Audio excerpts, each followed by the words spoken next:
animal models because HIV does not grow in animals or it does not infect animals. So then the second choice for the researchers at that time was to basically limit the, basically depend upon the autopsy or the post-mortem samples of AIDS patients which would have died. So, but earlier at least, there was nobody was willing to do autopsy on AIDS patients. And later on, it was also very limited access to brain tissue was available from AIDS patients. And that also was one of the major problems why this field did not do well. And that brought the need for developing an in vitro model system of for understanding the neuropathogenesis of HIV-related brain disorders. And that brings to my topic of the use of human neural stem cells as a model system to understand virus-induced neurodegeneration. So human fetal brain cells is what we started to culture. So where do you get human fetal brain? Of course, if you have to get brain cells from fetal tissue, you need to have aborted fetal tissue, which is available from elected abortions, which occur in hospitals. So we follow all the ethical protocols. We follow the guidelines of Indian Council of Medical Research, which is ICMR, as well as the stem cell guidelines of DVT ICMR. And then we started getting the brain tissue of 8 to 16 weeks of gestation when the abortion is actually legally allowed. So once we started getting the tissue from Civil Hospital, Gurgaon, we used to bring them to the NBRC lab and then do a lot of things to clean that up and then culture them in plastic coated with poly-D-lysine. This helps the adherence of the cells. And after 5 to 7 days in appropriate media, which is very well defined, and I'm not going to get into technical details of that to keep it simple. And then after 5 to 7 days of culture, cells were then split or divided into 2 more flasks because they are rapidly dividing cells. And then finally, we identified the stem cells based on their morphology as well as immunostaining. So what you're looking at right now is, a piece of human fetal brain, which has been, taken out from the fetal tissue. And if you see, the same brain picture was taken for almost 14 days. This one is 8 days, and then the next slide you'll see for longer days. And the same tissue was imaged on each day. And as you can see in culture, this brain tissue starts to give rise to certain cells, which basically sprout out, just like if you sow a seed in the soil, you will see the sprouting of the seed. Similarly, you'll see this brain tissue giving out some cell-like structures and which increase in the numbers. And from all sides of the brain tissue, you see these radiating cells which are coming out. And you also will notice from here to here, the same brain piece has grown in size itself, and it later on fills the plastic flask, which is shown over here, right? So what you're seeing here is from brain tissue, it is giving a lot of cells which are coming out from brain and then moving away from the brain, which is basically how the cells come out in actually into the culture plate. So once you have these neural stem cells, you have to make sure that they're actually stem cells and not any other cell of the brain. For that, what we started doing was we have to look for the property of stem cells. So human brain-derived neural stem cells, NSCs as I will now refer them to, basically are unspecialized. Now this unspecialized means like a new child which is born, we don't know whether it's going to become a doctor, a teacher, politician, criminal. So at that level, this neural stem cell is also something like unspecialized. It can grow into any other cell type of the body because they are brain-derived neural stem cells. So they will basically develop into brain cells. And then as they're unspecialized, they do show marker for neural stem cells. Okay, so for each cell type, there are certain cell-specific markers. For neural stem cells or neuroprogenitor cells, nestin is a marker. You can note down this. This is, if somebody asks you what is the marker for human neural stem cells or neural stem cells, the answer to that is nestin. In other words, nestin is present in stem cells or neural stem cells. It is not present in RBC. It may not be present in uh, astrocytes, glial cells, oligodendrocytes, Schwann cells. It will only be present in neural stem cells. Then the second property of these neural stem cells, they can form sphere-like structures, and that since they are from neural origin, they are called as neurospheres. And spheres are just perfect ball-like structures. So in culture, if you throw these neural stem cells in a non-coated plastic, they will form sphere-like structures, and I'll show you how they look like in next slide. So, and then if you give them the right media condition and right differentiation factors, these unspecialized cells can then differentiate into either glial cells or they can develop into neurons. Now, this is again like the child, depending on what kind of education, what kind of uh, environment that child is given, then that child will develop either into a doctor, an engineer, or a lawyer, or a criminal. So similarly, depending on what media condition you give these neural stem cells, you can differentiate them into specialized cell types, such as glial cells, neurons. And among glial cells also, some of them can become into astrocyte, some of them will become oligodendrocytes, and that choice of becoming astrocyte or neural or oligodendrocyte will depend upon what media conditions, what signaling, what environment you give to those cells. So now look at these three pictures, which are taken from light microscope. This is how the human neural brain progenitor or neural stem cell looks. Now this is as the cell body, and then you will see some processes which are coming out from them. Okay, and then if you differentiate them into astrocytes, they look like flat cells, broader cells. You can see a difference. On this side, you will see spiny cells, which you have the cell body and a longer processes like the neurons have. And this is how the neurons will look like. Is this coming into your way? This toolbar is coming in your way? Siddhi? Yes, sir, it's coming. Let me see how I can remove it.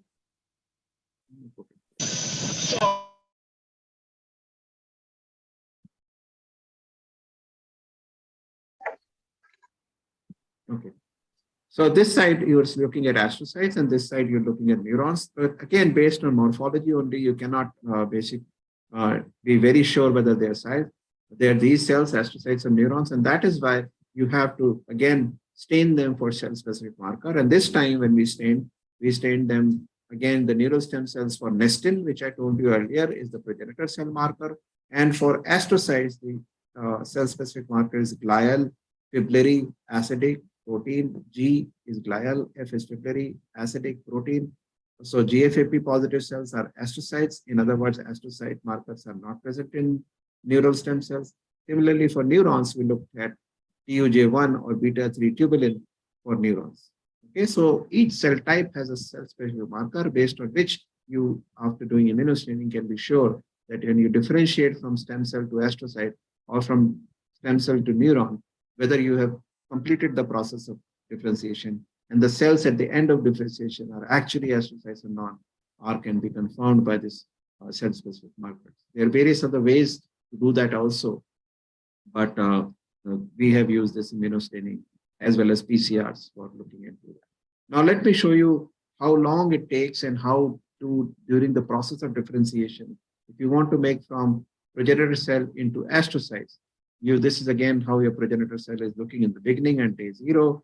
At 6 hours after you change the media into astrocytes, they start looking different. And then at 24 hours, much more different, 5 days. And at the end, this is how they look. And if you stain them again for astrocytic marker, they will stain for GFAP, which is glial fibrillary acidic protein. And this confirms that these progenitors, after 21 days of differentiation or 3 weeks of differentiation, by changing the media and keeping them in the same media, you can actually make astrocytes from human neural stem cells. Similarly, when you want to study these astrocytes, again, you have to do a variety of tests on them before you can use them for your experiments. And we see that they give these beautiful shapes, and the marker of GFAP as is been stained and shown in green over here. The blue part is representing the nucleus, which is stained with DAPI, nuclear stain. And then we look at these different shapes and fiber-like structures, which is glial periaspid protein. Now, astrocytes are very, very important cells of the brain. They they provide the energy metabolism, they do glutamate homeostasis, and they support human neurons to do their normal functions. In other words, if astrocytes are not there around neurons, the neurons cannot function optimally or they cannot perform their functions. So neurons are always dependent on astrocytes, and astrocytes are a very, very important cell for neuronal function. Similarly, if you want to differentiate these neural stem cells into neurons, you start with the same progenitor cell. At day 24 hours, they start looking different. You can see the difference in just 24 hours. And then if you carry on for 4 days, for 7 days, you can again see the difference between the progenitor cell structure and the neuronal structure.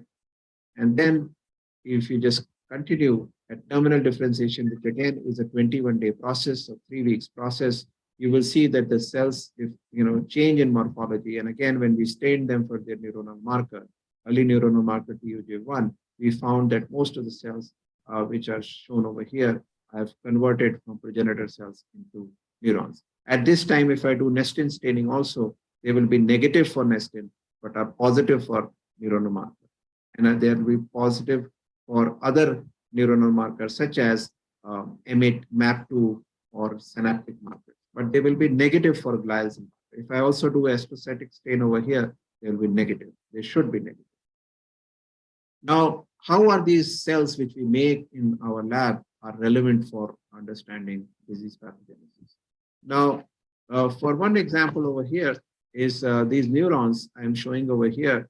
They're positive for TH, which is tyrosine hydroxylase, which is a precursor for dopamine.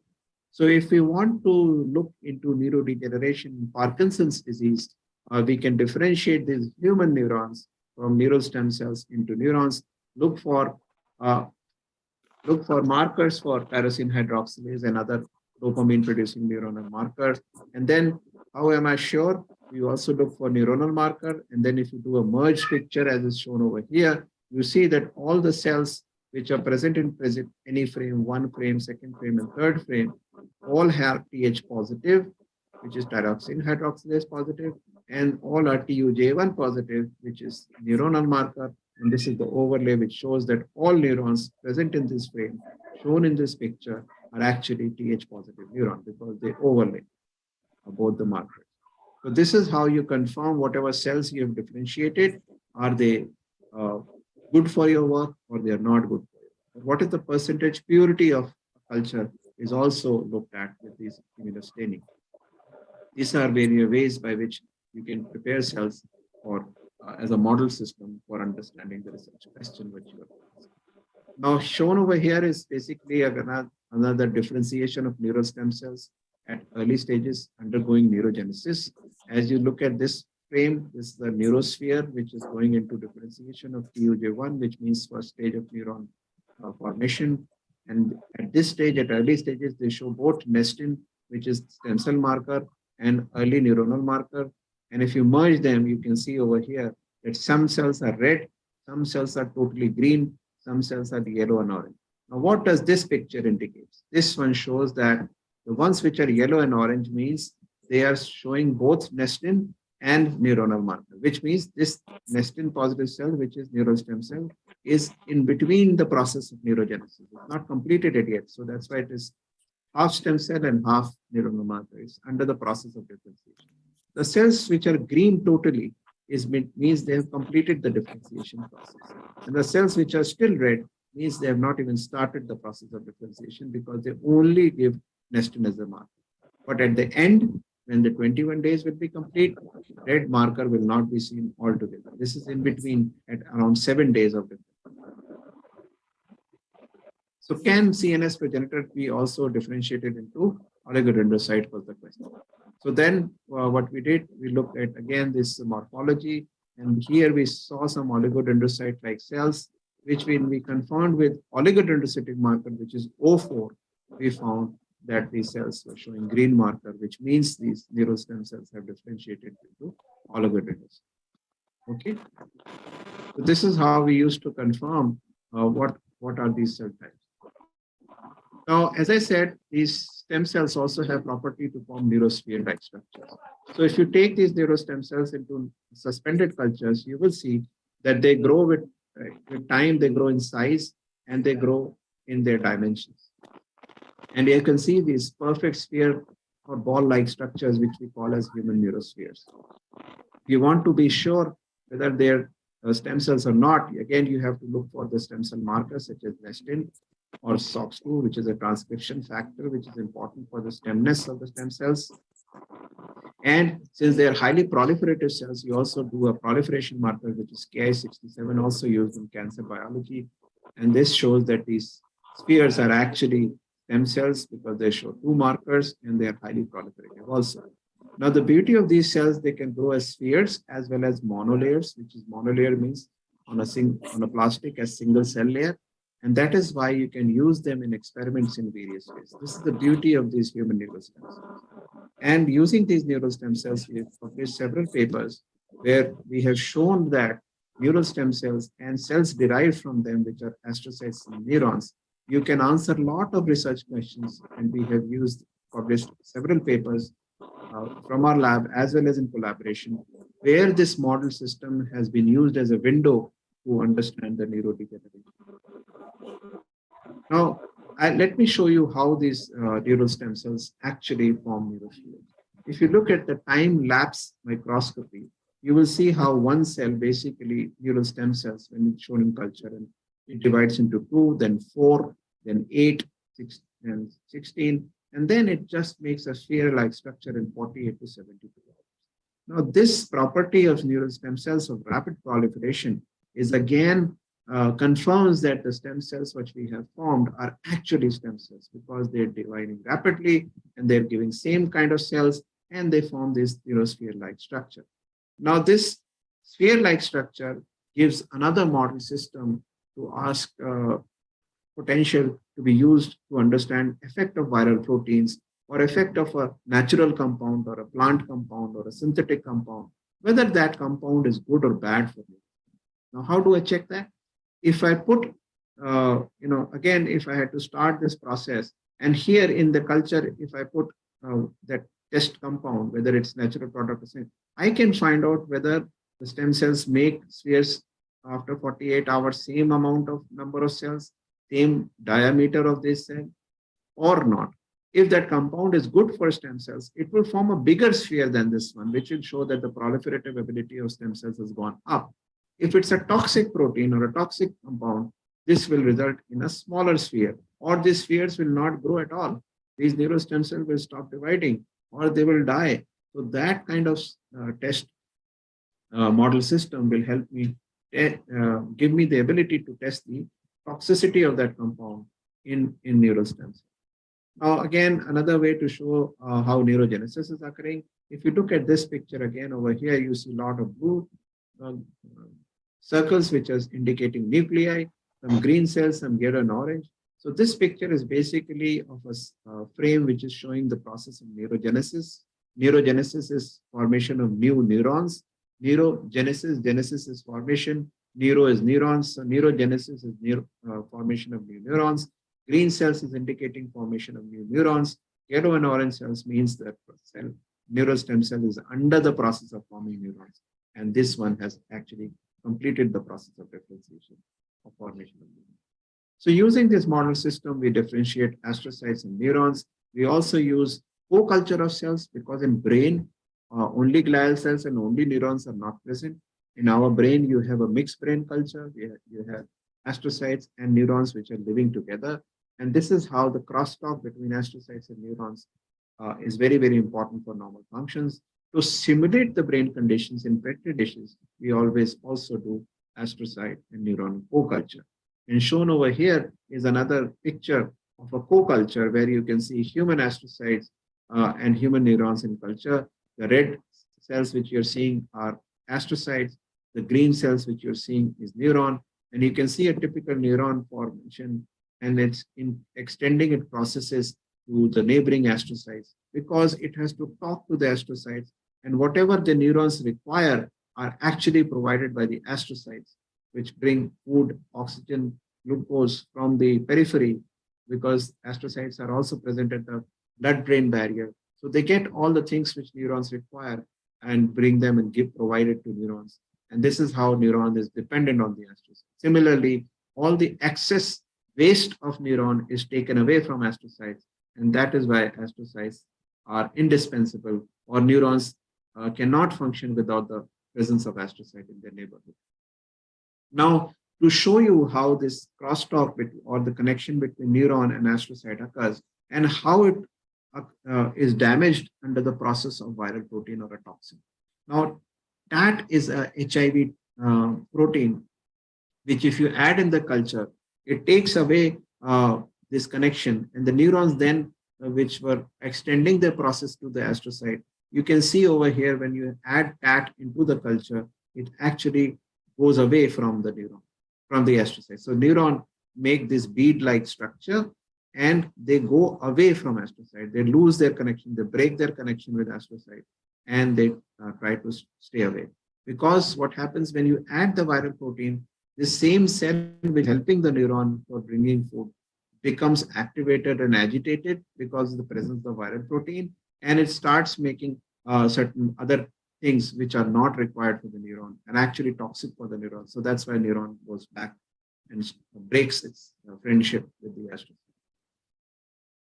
Now, what is the potential of this model system? We have used this model system of neural stem cells and cell derived from this for various things, published a lot of papers where we have studied first effect of HIV and its viral protein on stemness of neural stem cells. We used effect of HIV in neurogenesis, effect of HIV in astrocytes, glia-mediated neuronal damage. We've also used the effect of Zika viral proteins on human neural stem cells. And recently, we have also started working on SARS-CoV-2, how brain fog is caused, and how this model system can help to understand the mechanism of SARS-CoV-2 induced neuropathogenesis or SARS-CoV-2 induced brain fog in COVID-19 patients. So this is how the model system we are using. Very quickly now, I'll show you how HIV gets into the brain. Now, if you can look at this video, you can see the cross-section of an HIV.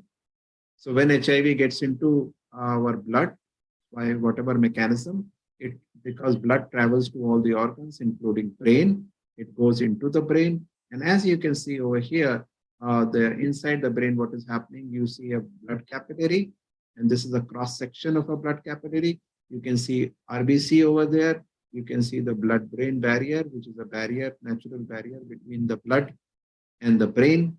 And this barrier basically does not allow everything which is there in the blood into the brain, because brain doesn't want things which is not good for the brain. So that is kind of a filter which nature has provided to protect the brain from things which are there in the blood. Okay, so this is how the blood-brain barrier keeps bad things from the blood in the blood to enter into the brain. But you will see how the virus, which is bad for the brain, enters from blood into the brain, because it sneaks into a cell type which this blood-brain barrier actually allows. So again, let's see how this proceeds. So you see this virus particle, white particle, you see this monocyte, blood cell, you see an RBC, and you see this blood-brain barrier. So if you look at this one, this is how this blue cell, which is called as a monocyte, this is basically a good cell of blood, which has the permission to cross the blood-brain barrier under natural conditions.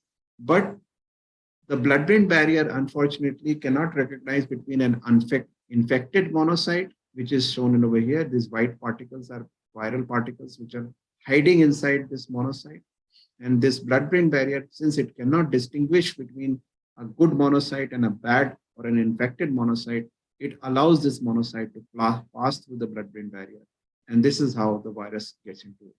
So if the virus tried to enter on its own into the brain, the blood-brain barrier was not allowing it. So that's how it understood that if I hide into this monocyte, hiding in the monocyte, I can get through the blood-brain barrier, or I can fool the blood-brain barrier and get into the basically the brain structure.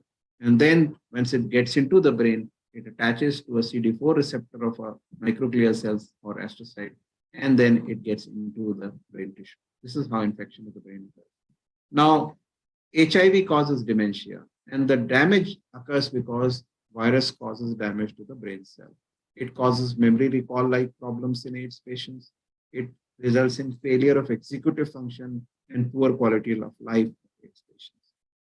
Now, how does that virus which got into the brain from the blood actually causes damage to the neurons was a question.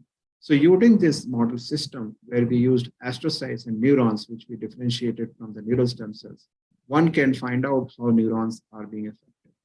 Using this model system, we have answered three major questions. We answered a lot of questions and have helped in the advancement of the field of HIV-associated dementia.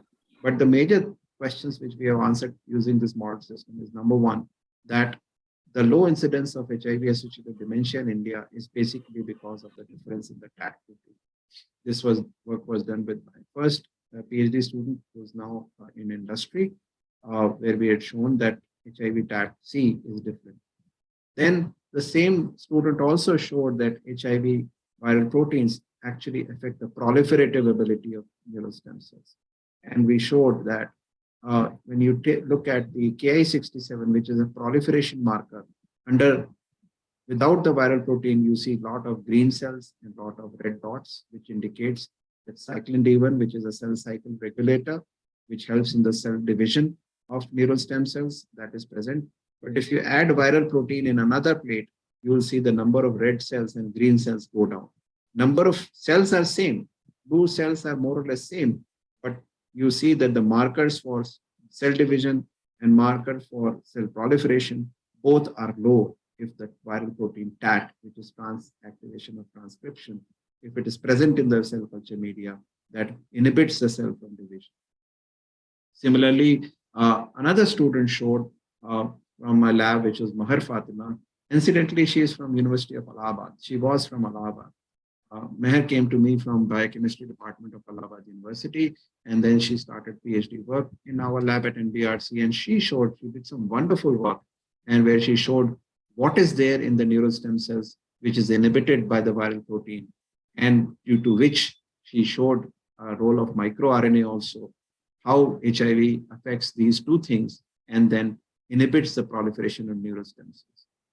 And she's now as a postdoc, publishing very good papers out of her work later on.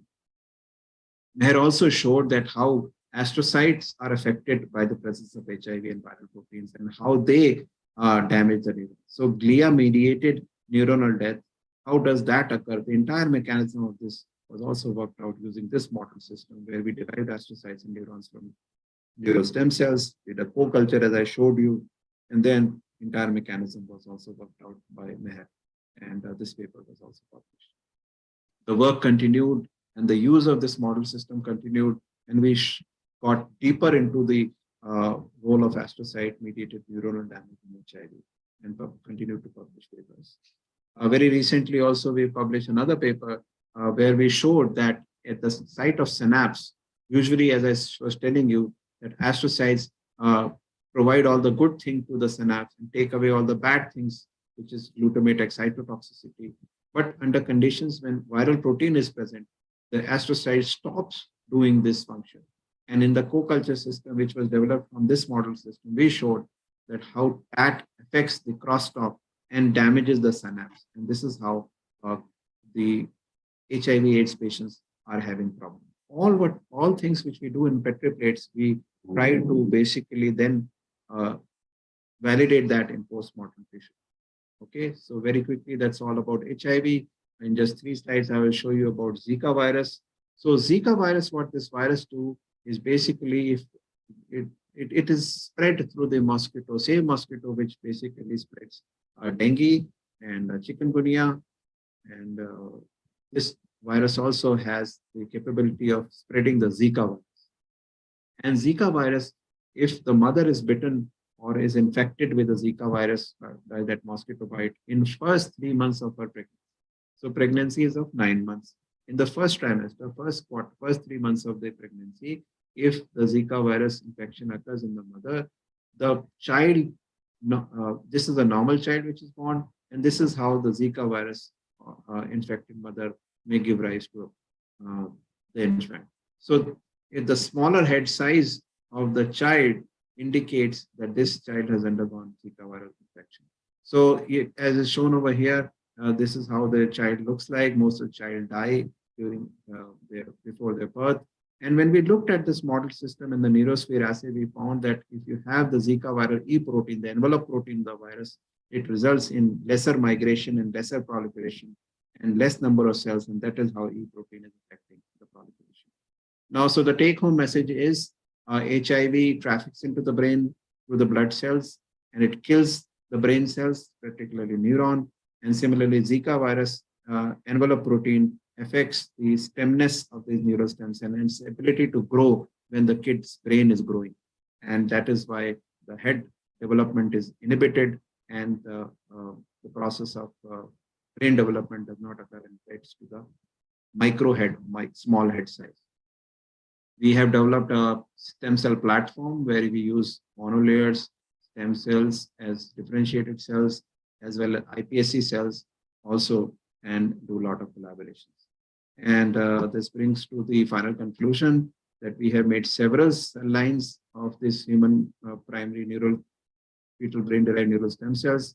This is a unique resource for neuroscience community. We share these cells with other researchers in the country, and we have standardized protocol of this. The cell culture system developed by our laboratory provides a good model system to understand effect of different compounds on neural stem cells during differentiation, after differentiation, as well as in differentiated cells. And with that, thank you so much. I'll be happy to answer any questions you have. Thank you, sir. Sir, I'm sure that your enlightening and brainstorming information have sparked our young minds. And I'm sure that they would like to clear their doubts and queries. And for your information, I would like to share this also, sir, that we are being also joined by the faculty members and teachers on the YouTube link. Very nice, very nice. So we have a parallel streaming session. And as you can see, we have 100 participants on the Zoom platform. And similar is this case at the YouTube link. So to clear these questions and doubts and to coordinate this session, I would request Dr. Sarita Agrawal, ma'am, to take up the questions. Sarita, ma'am. Thank you, Dr. Seppi. Thank you, sir, for your valuable information. Now we will go ahead and take some time for questions. Here is our first question asked by student Sana Afreen. Sir, she asked, what culture medium is used for neuro stem cells? Sure. So for neural stem cells, we use neurobasal media. We add a lot of growth factors such as EGF, FGF, and N2 supplements. This is a specialized media. We can share the composition. We have published the papers, but other than that, if you need the recipe of this media condition, we'll be happy to share it with you. She can write to me. My email ID was given in the slide, and it's already also with Dr. Sippy Singh. I can send you the media conditions. Okay, sir. She also asked, what happens if astrocytes are damaged? Okay. So if astrocytes are damaged, as I was telling you, astrocytes are just like, I would say, lady of the house, which basically runs the house very efficiently. We all think the men of the house are very important. So in brain, always we have a feeling that neurons are most important. But for glial biologists like me, the astrocyte is more important than neuron, because neuron cannot function without astrocytes. So the role of astrocytes is far more greater than the role of neurons. I'll tell you why. If astrocytes are not there, neurons will not get their nutrition. They will not get their growth factors. In fact, because of the presence of astrocytes at the blood-brain barrier and their connection with other astrocytes, they bring all the good stuff from the blood into the brain. And from there, they bring the oxygen, the glucose, and they provide it to the neurons. So if astrocytes are damaged, all the good things which are coming and needed by the neuron will not be provided, number one. And similarly, all the excess waste which is produced by the neurons, such as glutamate neurotransmitter, if that neurotransmitter is remaining in the synaptic site, always excess of neurotransmitter is released from the presynaptic neuron for the postsynaptic neuron. And then excess has to be removed from it. So who cleans up, who recycles this excess of neurotransmitter glutamate? It is the astrocyte. And that is why the synapse is now called as a tripartite synapse, three-party synapse. There's presynaptic neuron, postsynaptic neuron, and astrocytes. That is why the term has of tripartite synapses. And the role of astrocyte in there is basically to take away that excess of glutamate, recycle it back and put it back into the presynaptic neuron. So again, to the question, answer to the question, if astrocytes are damaged, the function of providing nutrients and growth factors will stop. The function of removing of excess of glutamate will stop. And both these things will result in damage to the brain. I hope I answered this question. Okay, sir. Many students have asked the treatment of this disease, about the treatment, sir. So the treatment of this is basically, first of all, to limit the viral transfer of viral from blood into the brain. Okay. So the best treatment for that has been that because of these anti-HIV drugs, the replication of the virus in the blood has been brought to almost zero. If you saw that, if you remember that animation where we had shown that the brain is getting all their virus from the blood, from the monocyte, as was shown in that animation where the monocyte carried those white particles into the brain. So the treatment for that is, of course, anti-HIV therapy. But the virus which gets into the brain is not cleared. So what they are trying to do now is to neutralize the virus in the brain. And that is the treatment. The other part is because now we understand how neurons are damaged through the process of apoptosis. People are now trying to give neuroprotective agents into the neuron to prevent the process of apoptosis or death of the neuron. And now they also know that the death is occurring from the viral protein TAT, and the expansion of TAT is one of the person has asked for. It is TAT stands for, as I said in the lecture also, it is HIV 1T. T is for transcription, a transactivator of transcription. T is for trans, A is for activator, another T is for transcription. So transactivator of transcription is TAT. And the viral protein TAT is produced by the virus for its own replication. So, and then since this protein is secreted by the virus, the TAT protein is said to be neurotoxic, and our lab has contributed immensely into understanding the role of TAT in neurodegeneration and how astrocytes are affected, how neurons are. Okay, sir. Another question is, can Zika virus affect the mental ability of child? Yes, because the brain, if it is not developed fully, actually most of the kids die before they are born or right after the birth. Those who live are totally mentally retarded or majorly mentally affected because their brain has not developed well and their neurons and astrocytes have not made connection. Entire numbers are also not. Now, do all the kids basically develop microcephaly? No.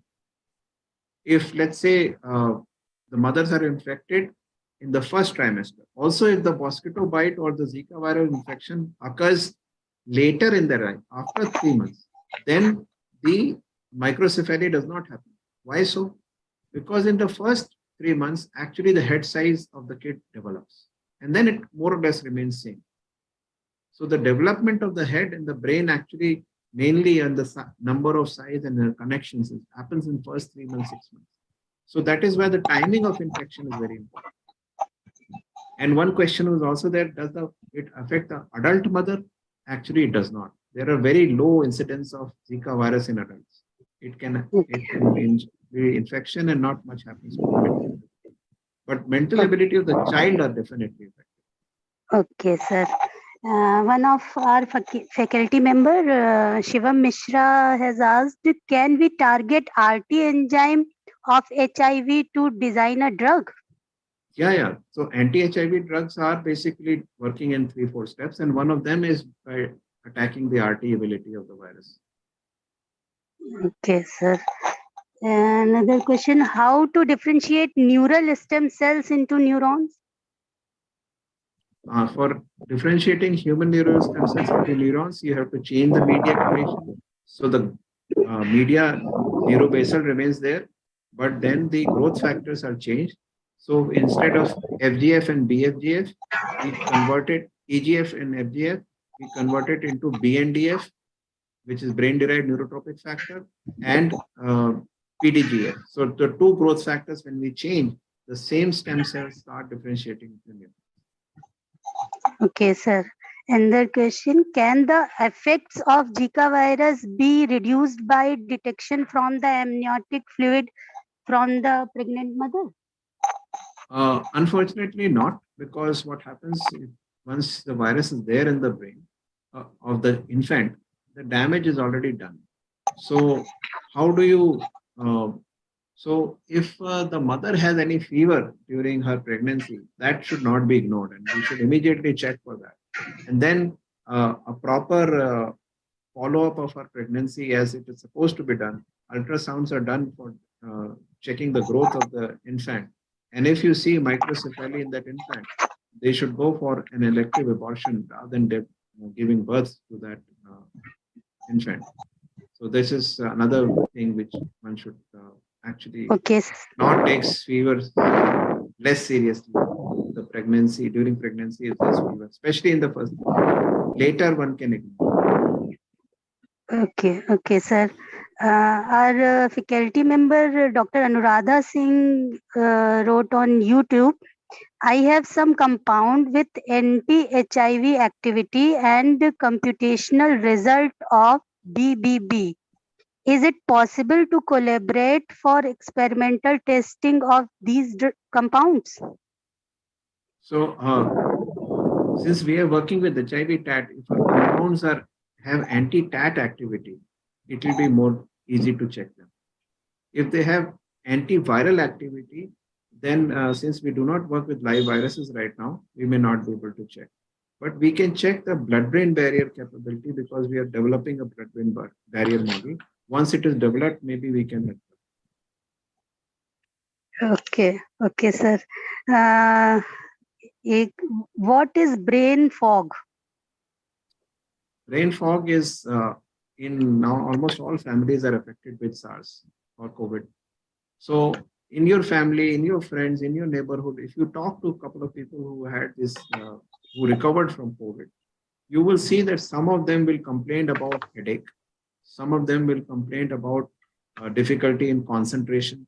Some of them will tell you that they are unable to recall things and are having their brain functioning at suboptimal level. Or pre-COVID, they were very good in calculations. Post-COVID, they are having difficulty. They are not able to remember things. It's not like dementia and Alzheimer's, but the decreased ability of the brain function is said to be brain fog. So as in fog, you cannot see clearly, right? In winters, when you have fog, you cannot see clearly. So the fogging of brain or diminishing the best or good functions of brain has been described as brain. Okay, So sir. it's not one thing, but a couple of symptoms which come together, which are very commonly being seen in these COVID-19 survivors. And these are more in those patients who had been hospitalized or who took longer in recovering from the COVID. So long COVID patients are having this problem. Okay, thank you, sir. It looks like we have covered all the questions. Now, I would like to request Dr. A. Rahman, sir, for vote of thanks. Thank you, ma'am. A very good afternoon to one and all present here in this special lecture on human neural stem cells, window into virus-induced neurodegeneration. On behalf of SS Khanna Girls Degree College, I, Dr. Khalaqur Rahman, deem it a great honor and privilege to deliver a vote of thanks. First off and foremost, I would like to propose deep sense to gratitude and heartily thank to eminent speaker, Professor Pankaj Seth sir from National Brain Research Center, Mansur, Haryana, for kindly accepting our invitation. Thank you so much, sir, for being us and providing time for your busy schedule. You have deeply elaborated on the concerned topic, especially virus-induced neurodegenerations as a Zika virus and SARS virus, HIV-1 associated dementia, or its related complexes. Sir, you have very deeply elaborated about the discussed about human neural related for Parkinson disease and how the neurogenesis occurs, how HIV affect neurons. Thank you so much, sir, for enlightening us with a blooming and soundful knowledge. Thank you very much for sharing a research of your group members and as well as your students. You see, they have work done very good and very appreciable. And I would also like to extend heartfelt thank to our principal madam, Professor Lalima Singh, for her guidance and perfect logistic support in each and every academic activity. I would also like to thank Dr. C.P. Singh and Dr. Sura Malviya, who are conveners of this session, and Dr. Sarita Gawal and Durga Singh, co-convener, and also to Mr. Siva Misra, organizing secretary of this lecture session. Thank you all. Last but not least, I warmly thank to all the participants from different institutions who have shown their interest in this special lecture session. Hope you have gained a lot of knowledge and enjoyed this event, as sir has given answers to all questions raised by participants satisfactorily. It is very soundful knowledge, and it was very basic knowledge, and which we from we were not aware. So I think sir has given very enlightened and soundful knowledge, and we will very happy with this lecture. Thank you so much, sir. Thank you very much. Thanks to all of you. Over to you, ma'am. Yes, sir. Sure, sir. I just wanted to extend an invitation to all the faculty, all the students, anybody who wants to come and visit NBRC or my lab. Please, you are welcome. Please come and see what we do, how we do. And I'm sure when you interact with me and other faculty of NBRC, you will find it very useful. If you are interested in any fraction of brain research, NBRC is the place where you should definitely go. I wish we could get it added in the tourism department as to every person who is interested in brain research should come to NBRC. And we will extend you all warm welcome. We'll take you around the place. We'll show you, answer all your questions we could at this point. You're always welcome. Thank you, sir. Thank you very much. Thank you for the invitation. So sure, we'll be there. We'll plan a visit with the help of this StarDBT scheme itself, so that our students get benefited out of it. Sure. So and if you want me to come over there, I will definitely come. This was a short notice. I had a lot of commitments this month. Sir. I'm coming to Lucknow on 29th, 30th, but may not be able to come to Allahabad. Correct. But Allahabad is as dear to me as Gurgaon. So I will come whenever if I can be of any help to anyone. Yes, I will surely like to have you in the campus so that our students can meet you in person. Sure. Thank you, sir, for enlightening our students and giving the clear explanations. Before we leave, I'll request all the participants to please switch on their cameras so that we can have a group screenshot. This is really a memorable moment for all of us. Students, please switch on your cameras.